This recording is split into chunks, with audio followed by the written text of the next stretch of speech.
Hello viewers, welcome my new YouTube channel Nargis cooking blog. তো বন্ধুরা, আজকের ব্লগটা কিন্তু খুবই ইন্টারেস্টিং হতে চলেছে, তো তোমরা স্কিপ না করে সম্পূর্ণ ভিডিওটা দেখতে থাকো। তো সকাল থেকে বন্ধুরা বুঝে উঠতে পারছিলাম না যে কী রান্না করব। তো ভাবলাম মুরগির মাংস নিয়ে আসি আর আলু দিয়ে স্পাইসিভাবে কষা করা যাক। দেখতেই পাচ্ছ আমি এখানে মুরগির মাংসটা নিয়ে চলেই এসেছি আর আলুও নিয়ে চলে এসেছি। আলুটা একদমই পিস পিস করে বড় বড় সাইজের করে এইভাবে ছাঁকা তেলে ভেজে নিচ্ছি।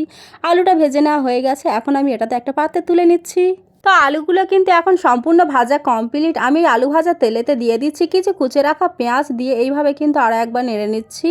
পেঁয়াজগুলো আমি ততক্ষণ নাড়াচাড়া করবো যতক্ষণ না পর্যন্ত কালারটা চেঞ্জ হয়ে আসছে। তো বন্ধুরা দেখতেই পাচ্ছ পেঁয়াজের কালারটা কিন্তু অনেকটাই চেঞ্জ হয়ে এসেছে। এবার আমি এতে দিয়ে দেবো পরিমাণ মতো লবণ ও একটু আদা রসুন বাটা আর 2-3 চামচ মতো হলুদের গুঁড়ো আর 1 চামচ মতো লঙ্কার গুঁড়ো আমি একটু পরে দেবো। এটা আমি আবার একবার কষিয়ে নিচ্ছি। তো লঙ্কার গুঁড়োটা দেওয়ার পরে আমি কিন্তু এটা আবারও নেড়েচেড়ে একদম মশলাটা কষিয়ে রেডি করে নিয়েছি। তো দেখতেই পাচ্ছ এখানে আমি 750 গ্রাম মতো মুরগির মাংস নিয়ে চলে এসেছিলাম। সেটা অনেকক্ষণ আগে থাকতেই কিন্তু ধুয়ে একদম রেডি করে রেখেছিলাম। তো এই মশলাটা পুরোপুরি কষানো হয়ে গেছে। এবারে মুরগির মাংসটা দিয়ে এইভাবে কিন্তু অনেকক্ষণ ধরে ভালোভাবে কষিয়ে নেব।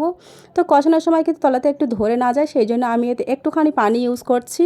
তো বন্ধুরা, মুরগির মাংসটা কিন্তু অনেকক্ষণ ধরে কষাতে হবে যতক্ষণ না তেল ছেড়ে যাচ্ছে এর থেকেই। তো পুরোপুরিভাবে কষানো হয়ে গেলে আমি এতে একটুখানি মতো গরম মশলা ইউজ করে আর ভেজে রাখা সাইডে আলুগুলো কিন্তু এতে অ্যাড করে দিই, আবারও নাড়াচাড়া করব।